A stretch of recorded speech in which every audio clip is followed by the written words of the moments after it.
青衣 Ivy 校園廣播電台，青衣路20號，歡迎大家收聽我哋呢個青衣路20號啊！第一次做節目，竟然走嚟做鬼故節目，唉，真係唔識死我哋。講下自己叫咩名先？我叫浩然啊。我叫 Colly， 我叫爺奶啊。哇，你個名肥咩？第一次見大家聽眾啦吓，咁我哋今日做呢個鬼故節目叫青衣路20號，其實知唔知點解啊？唔知喎，青衣 Ivy 呢個地址嚟噶。哦，原來係咁噶咋？係啦，嗱，咁今日題目講鬼啊，唔知我哋大家有冇人撞過鬼呢？我有，你有？有。過嚟聽下啦。我由小六到而家都成日撞鬼。由細撞到大，咪咩都唔怕？唔係噶，有陣時自己一個喺屋企都怕怕地。咁你撞過啲咩鬼啊？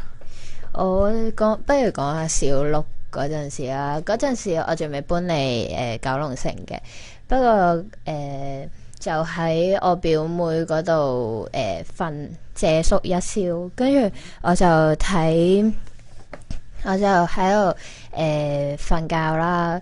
嗰陣時本身冇乜嘢嘅喎，跟住突然之間我覺得隔離有少少寒意，跟住望過去，點解會有嚿骷髏骨頭望住我嘅？跟住我就即刻用被冚住自己，跟住係啊，真噶，我講真噶，唔係作故仔噶。跟住用被冚住自己，跟住我係成晚咧都唔敢揭翻開張被咯。係搞到成飆冷汗。喂先，骷髏頭同你個距離係幾多？好近啊，面貼面咁滯喎。咁近？真噶。有冇股寒氣啊，或者點樣嘅感覺啊？係聞到陣味啊，咁樣。冇味噶，有冇佢係色啊？純粹一嚿白色嘅嘢，跟住瞓咗喺我隔離咯。佢唔係成副骸骨，淨係得個頭咯。咁嗰間屋企有冇話有啲咩歷史發生過？係啊，事後跟住我問翻我阿姨，我同翻我阿姨講翻我嘅經歷出嚟啦。跟住我阿姨就話：其實咧依間屋咧，我搬入嚟嗰陣時咧，已經咧有道符咧貼喺間屋嗰個門口嗰度噶啦。咁樣跟住我唔係咁邪啊！即係嗰道符冇用啦，係嘛？都10蚊嘴落嚟啊！我冇，我先至唔會咁無聊咯。嗰次係我第一次撞鬼咯。嗰陣時都係九龍城，其後係都係喺屋企，經常性喺屋企發生。因為我成日自己喺屋企獨自咁樣喺屋企啊嘛。因為Form 1嗰陣時，媽咪爹哋要去做嘢啦，咁我放學翻到嚟咁溫書，跟住溫下咧。嗰陣時第一間屋係比較大嘅，搬入嚟嗰陣時，跟住唔係啊，租噶咋，跟住搬入嚟睇嗰陣時咧，就係佢係喺屋企嗰張圓台嗰度望入去咧，就係個房嚟嘅，係我媽咪間房。唔知係我自己心理作用嘅問題啊，定話乜嘢啦？我望咗一個房，跟住有啲影咁樣，即係個櫃嗰度有啲影咁樣咧，係一個婆婆對住你笑。白色定黑色噶？白色嘅。哇！對住你笑咯。勁恐怖啊！嗰陣時係唔係嘻嘻嘻嗰啲好慈祥嗰啲笑，係陰陰咁樣笑，對住你笑。向你招手咁樣嗰啲。係啊，但係就純粹又係得個頭喎，唔知點解我見親嗰啲都係得個頭嘅，或者得啲影啊咁樣咯。佢哋顯示出嚟俾你睇嘅形式都唔算嚇你嘅咯，更加恐怖嘅我都聽過。好啦。個人經歷就講到呢度啦。咁呢，其實我哋今日揾咗一堆資料嘅，好多資料好多字啊。咁呢，我哋首先由阿 call 你嚟講咗一個鬼故先啦。香港鬼故開始。香港鬼故，大家應該都聽過李小龍呢個巨星啊。係咪啊？聽過。咁你亦覺得巨星明星係咪會好貪靚啊咁樣嗰啲啊？冇錯，哇咁重陽氣都有鬼估佢。佢啊有一次咧就有個記者啦，就嗰陣時咧就係李小龍死咗嗰陣時嚟嘅，跟住已經喺停屍間嗰陣時噶啦，跟住個記者即係冇乜記者咧係影過，唔係直情冇啊，冇記者去影過李小龍嘅遺照啦。咁有個記者咧就入咗停屍間啦，就去揾李小龍嘅屍首。跟住佢就去走去影相啦，跟住嗰陣時咧，佢係好驚好驚嘅，因為佢係得兩個人，一個人咧就喺出邊守住，因為嗰個太驚啦，唔夠膽入去，跟住另外嗰個咁都要咬實牙關咁樣入去啦。咁入到個停屍間入邊咧，就去佢就去揾到李小龍嗰個屍首嗰一格啦，跟住就拉出嚟，跟住咧佢就好驚，殮房你知停屍間都好凍下，有個櫃桶咁樣拉出嚟。係啊，拉出嚟嗰啲，跟住咧一揭，跟住佢都唔夠膽去望李小龍依一個樣啦，跟住咁樣，跟住然後就即刻衝翻出去啦。跟住衝翻出去之後咧，佢就去黑房，跟住去曬相啦。點知一望張相係李小龍隻腳嚟，跟住 get 嚟，唔係 get 嚟嘅咯，即係你係即係可能好多明星都最終都係唔想俾啲人即係唔想俾啲人去睇到佢自己最後嗰個樣，即係因為俾明星係好貪靚噶嘛，俾人嘅感覺係，所以佢就可能因為唔想俾人哋睇到佢自己嗰個樣，所以就冇嫌俾隻腳人哋影咁樣。即係呢個故事其實個傳就係傳出嚟就係話李小龍用某種神秘力量令到個頭調轉咗嚟擺，係啊，就得翻用隻腳向頭嗰邊擺喺停屍間嗰度，就令到個記者影到隻腳啦。冇錯，呢啲有種神秘力量令到佢自己條屍咁樣反轉咗，佢都幾貪靚喎，似乎唔想俾人睇到佢嗰個死相。係。咁好啦，下一單係點樣噶？下一單椰奶，我講啦，我就係椰奶。咁我哋就嚟升上大學噶啦，咁大家都將佢升上。咁樣你哋想讀咩大學呢？我想入科大嘅。科大。兩個都係。真係唔好意思啦。今次呢嘅鬼故就牽涉唔到你哋，咁就怕心口放心啲啦。咁今次呢就係講呢個香港大學嘅。咁首先講呢個牛尾湯嘅事件。咁大家有冇飲過牛尾湯呢？有罐我頭都得未買啦。飲過喎，但係係咯，啲濃縮咗嘅味精咁啦，牛尾湯。係啦。咁首先講翻呢個就係呢個聯合書院嘅柏利行宿舍，咁簡稱就柏宿啦。咁就住咗一對情侶，咁兩個都係醫科生嘅喎，即係兒科聖手啊，婦產科聖手。咁呢個柏宿呢係一間好大同普通宿舍都係一樣嘅。咁傳統嘅宿舍都係女上男下，知唔知點解呢？點解啊？梗係女仔喺上面，男仔下低，咁咪男仔睇唔到女仔嘅換衫嘅情況咯，咁防止到人哋偷窺咯，係咪先？原來係咁㗎。我覺得係俾女仔及多啲咯，男仔。女仔喺上面望落嚟，咁男仔乜都俾人睇晒啦。如果有大隻佬，咁咪正咯。都係一啲好陽氣性嘅嘢喎，陽氣啲啊，陰啲啊。好啊，咁去到夜晚啦，咁兩個人都一齊喺房度溫書啦，咁一男一女，咁佢哋平時都溫到凌晨啦。咁宿舍嗰陣時咧就未有 ICQ 啊、MSN 啊、手提電話之類嘅嘢。咁靈異事件就發生啦。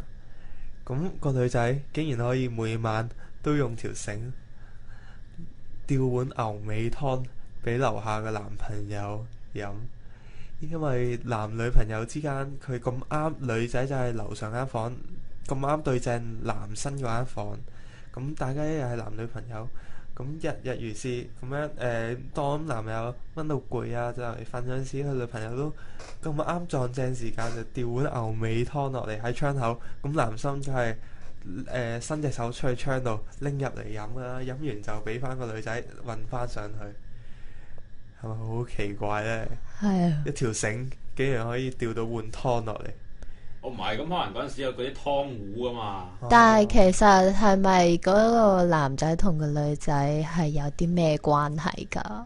哦，咁梗係男女朋友關係啦。咁梗係要，咁女仔嘅為咗傳達愛意，梗係要先至渾身解數，咁樣送啲暖意俾個男朋友啊。但係有一日個男仔如是者就收到呢個牛尾湯飲落去啦，飲落肚啦。咁飲完之後，咁梗係温到一大朝瞓醒之後，咁第二日翌日啦，咁佢就上樓諗住揾佢女朋友一齊去 happy 下行下街啦。但係女朋友同房就同女朋友嘅同房，即係同室住啦，就同呢個男仔講，呢個女仔已經喺前幾日死咗，急性心臟病發咗。咁可想而知，個男仔聽到一定係好傷心啦。哇！見咗人個女朋友運咁多次湯落嚟送俾你飲喎，你一句多謝都冇，跟住佢又走咗啦。咁你真係唉！但係最恐怖嘅係佢係琴日同咗佢，係咪佢琴日運碗湯落嚟㗎？係啊。但係佢前幾日死咗。呢個就係靈異嘅發生。咁究竟碗牛尾湯係邊個運俾佢嘅呢？可能係個女仔個阿媽嚟咗呢度，咁知個女啊平時運開咁咪運咯嚇。世事嘅嘢就係咁多巧合㗎啦，可能。仲有啦，好啦，跟住嚟到再下一單就係大埔運頭塘村。運頭塘村大家都聽過啦嚇，喺大埔火車站啊，火車站有指示帶你去啊。咁咧呢個地方有咩故事呢？日治時期啊，打日本仔嗰陣時啊，有好多細路同老人家呢俾日本人殺㗎喺嗰度。咁呢，日本人你知啦嚇，大家殺人好似打機咁樣，斬啊殺啊射啊開槍啊咁樣，咁啊死咗好多人嘅，好多人都死喺運頭塘村附近嘅山頭野嶺啊咁樣嘅。咁呢，直至到有一日啦，咁喺12點嘅時候啦，夜晚林村河兩邊嘅小徑呢，都唔知點解會聽到啲木頭車咔啦咁嘅聲嘅，而且呢，仲會見到啲老婆婆呢喺度推緊一啲人頭咁嘅木頭車嘅，係啦，木頭車上面係木頭車上面係裝咗一堆人頭嘅。哇！咁大家都知啦。係咪塑膠人頭嚟㗎咋？有機會可能嗰度拍緊戲啦嚇。咁係啦，咁疑心心有鬼啊嘛。咁又夜喎又黑喎，咁自然會諗起呢度啲故事啦。咁就去到嗰條橋嗰度會見到個阿婆喺度推緊人頭，一諗啊會諗到，哇！呢度日本仔係咁斬人喎。你知嗰陣時日本人袋住把日本刀啊，咁斬人頭噶嘛。咁呢個故事就令到呢度出現咗一個傳說，就係阿婆推住架運人頭嘅木頭車，之後呢條村亦都會叫做運頭塘村啊。有條咁嘅村嘅。係啦，咁香港咁多神秘地方啊，咁衍生出好多神秘嘅故事喎。你哋自己細個有冇聽過啲咩神秘故事啊？神秘故事冇喎，都係聽大話故仔多啫喎。太平山石龜你哋聽過啊？我聽過石獅子。石獅子出嚟咬人啊！係。呢兩嚿石都講到爛啦，仲有嗰啲咩啊？高街鬼屋啊，都講到爛晒啦。今日不如講啲冇乜人知嘅古仔啦。咁呢，話說就係咁嘅。平洲有間天后廟，咁啊供奉咗一個鯨魚骨嘅，除咗供奉天后之後，我唔知點解會有鯨魚骨啦嚇。一條小木香鯨魚。係啦，有機會係木香鯨嚟嘅。喺平洲。係啦，咁咧咁平洲嘅居民就將嗰個鯨魚骨咧就擺咗喺廟入邊啦。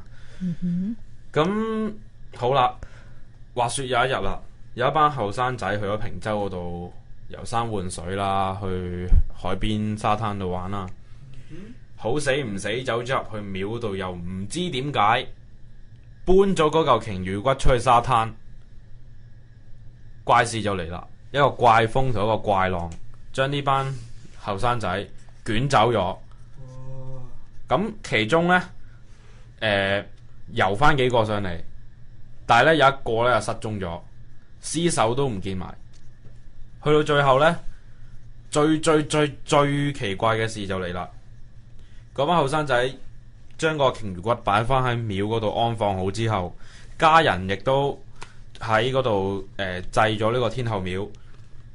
奇怪嘅事就係乜嘢啊？奇怪嘅事就係呢，一單城市喺搞掂晒所有嘢喺鯨魚骨之後，後生仔嘅天主教小學嘅竟然衝翻上海灘。同我阿爸阿媽嗰個年代呢嘅細路呢，讀天主教學校呢，都多數會有老師同佢哋講一件事嘅，就係呢：唔好幫襯一啲有某個 local 嘅品牌嘅物品。咁呢個 local 我唔講得啦，因為會影響人哋嘅經濟。咁呢，咁啊 P&D 啦，提一提。咁呢，就話其實呢個公司呢，佢賣嘅嘢係攞嚟嘅賺到嘅收益呢，係會撥入去嗰個老細嘅嗰個教派嗰度嘅。咁嗰個教派係一個邪教嚟嘅。咁其實係同天主教有少少抵觸嘅，呢個邪教仲要。所以呢，喺天主教有好多小學啊、中學啊，都會同啲老師同啲學生講，唔好買某呢一個 local 嘅產品，因為會唔小心咁捐咗錢俾邪教組織嘅。咁啊，大家留意下啦，大家都揾一揾，有乜嘢 local 係會係一啲樣樣嘢都會出現呢個 local 噶，就係咁啦。咁啦，仲有啦，香港地啊，迷信人有好多啊嚇。就係我哋即係我哋算唔算迷信呢？其實我哋又唔迷信嘅，我哋討論啫嚇。